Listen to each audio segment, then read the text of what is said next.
Hello there. Identity is the condition of being oneself, one separate self. Another word for this is ego.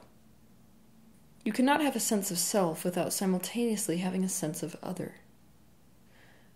Identity served universal expansion because oneness cannot conceive of itself.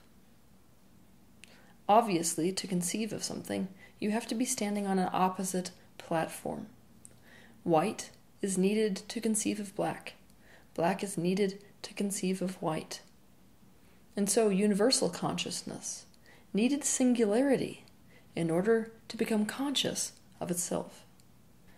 Just like a fish cannot conceive of water until it has experienced air. And so identity was conceived. A more practical way of explaining this as it relates to you is that the separate self or ego is the necessary condition for you to experience oneness or enlightenment.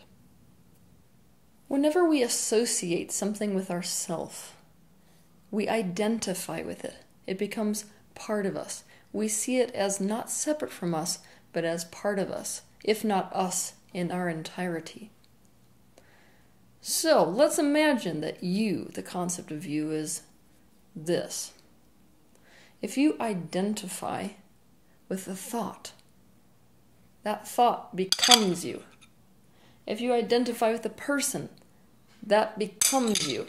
This starts to become your concept of self. This is what attachment really is.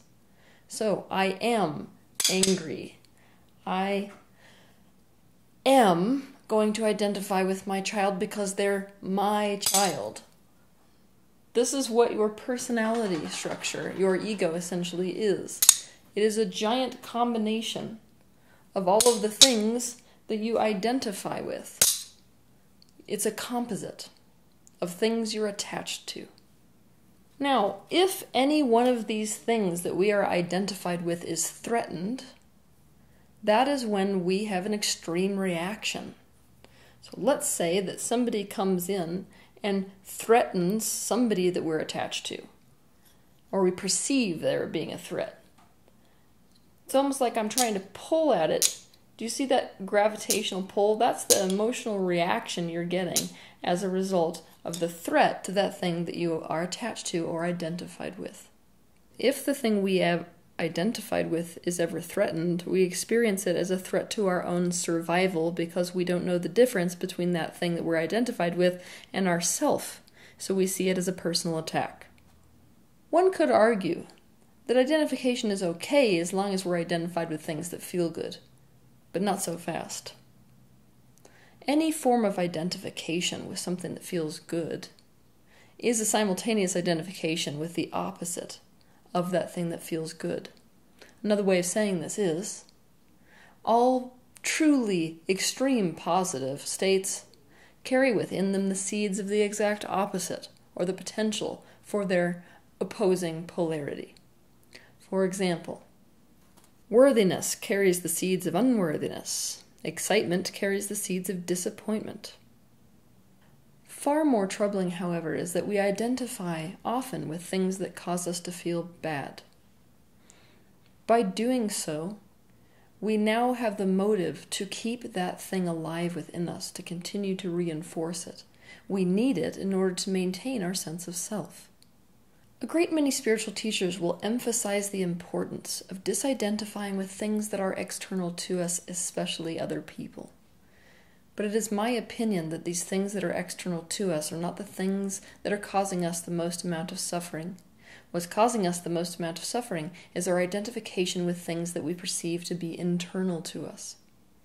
We are the most identified with the three primary aspects of ourselves, those being body, thoughts, and emotions. Each of these three aspects is inherently a different expression of source consciousness. We mistake these expressions to be the totality of who we are. A bit like a painter who has become so identified with his painting that he has forgotten that who he ultimately is more than his painting. In other words, we think we are our emotions, we think we are our body, and we think we are our thoughts. and as such, we are so attached to them that they affect us immensely. They cause us to suffer. Those of us who have painful emotions, painful thoughts, or a painful body suffer to the degree that life becomes an absolute torment. This is the reason that disidentification is one of the highest forms of spiritual practice that you can take on. To become disidentified with something, you have to simply see it as other than you, as separate from you.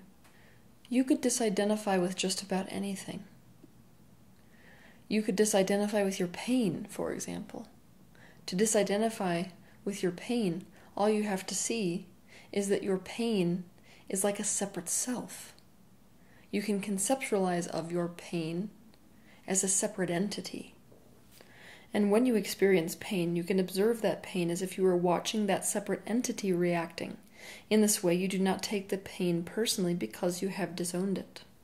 But the most important thing you can do as it applies to disidentification is to disidentify with your thoughts, disidentify with your emotions, and disidentify with your body. You will notice that your attachments to external things, people, places, etc., will just fall away simply on their own as a result of doing this, because those external attachments are filtered through our primary attachment or identification with our emotions, with our thoughts, and with our body. The hardest part about spiritual practice is the complementary contradictions that inherently exist within a multidimensional universe. Truths are not necessarily the same on different dimensional levels. Sometimes they contradict themselves, but each are true in their own right. Ultimately, at the highest truth, all is one. The painter is absolutely the same as his painting. So any form of disidentification is to enhance the self and otherness within this universe, when nothing is other than you. Not your mind, not your body, not your emotions, not other people, not your kitchen table, not your dogs, nor the clouds, nor the cement on the sidewalk. But to even see, much less experience this truth, you must first disidentify from the very things that are keeping you locked in your own intense sense of identity. The false self is like a composite of things you are identified with. Like onion layers, you strip each thing you're identified with away to expose the truth of who and what you really are. The true self is then revealed. We do not engage in this separating from the things we're identified with or attached to process with an attitude of resistance.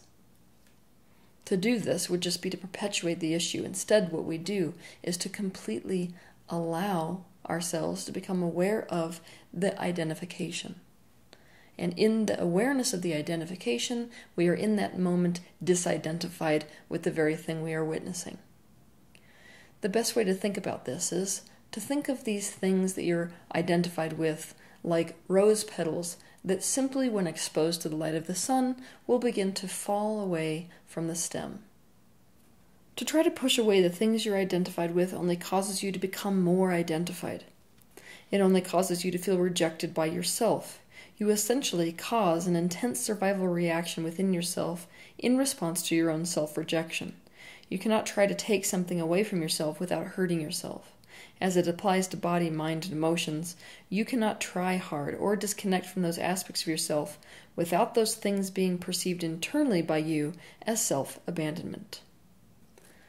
The way to begin allowing these aspects of you to fall away from the true self is to recognize all the things that you're attached to. For this reason, I want you to take out a blank sheet of paper and I want you to write down all the things that you think you might just be attached to. Keep in mind, of course, that the actual list of things that you are attached to extends far beyond this one you're about to create. But this is a consciousness exercise.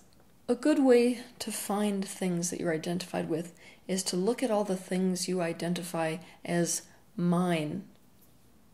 For example, the minute you say my friends, you are identified and thus attached to them. Also, look at all the things that you would fill in the blank with when you say I am fill in the blank. Those things you are also attached to. For example, the minute you say I am sexy, you are identified with being sexy. Also, try to identify the thoughts and beliefs that you're attached to. For example, one belief you might be attached to is money doesn't grow on trees. Try to recognize the emotions that you are identified with. Emotions that you're identified with are the ones that are chronic. They come up more often. They might even set the emotional atmosphere of the totality of your life.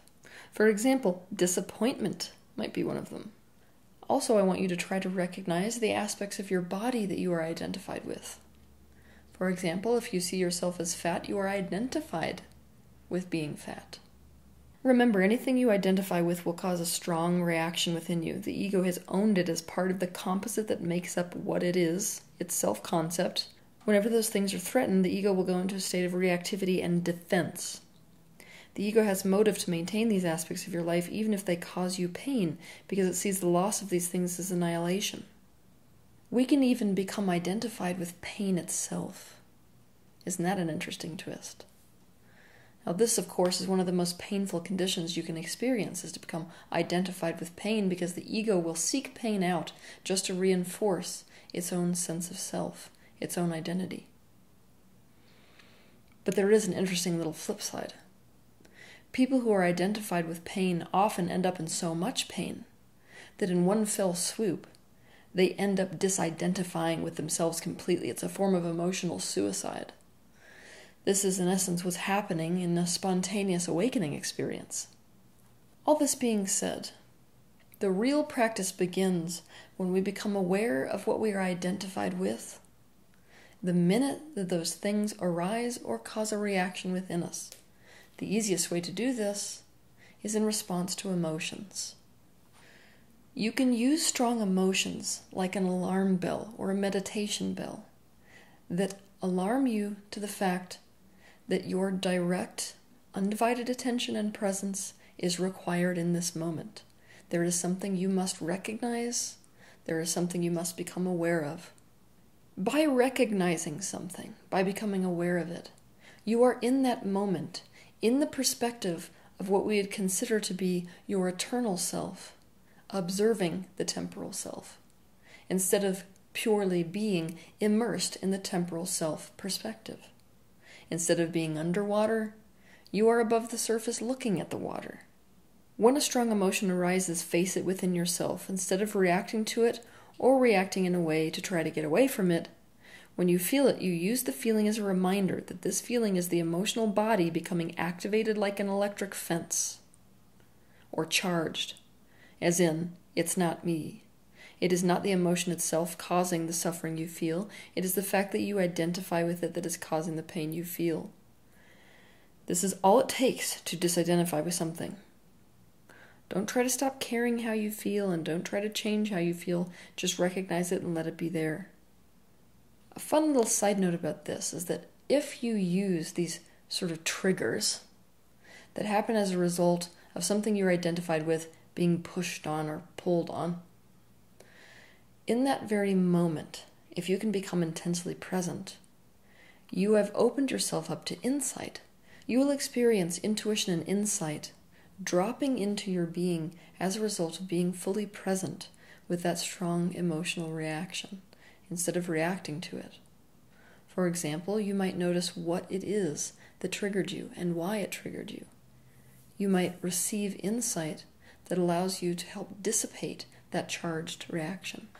When it comes to negative emotions, you can see that you identify with those negative emotions even in the words we use.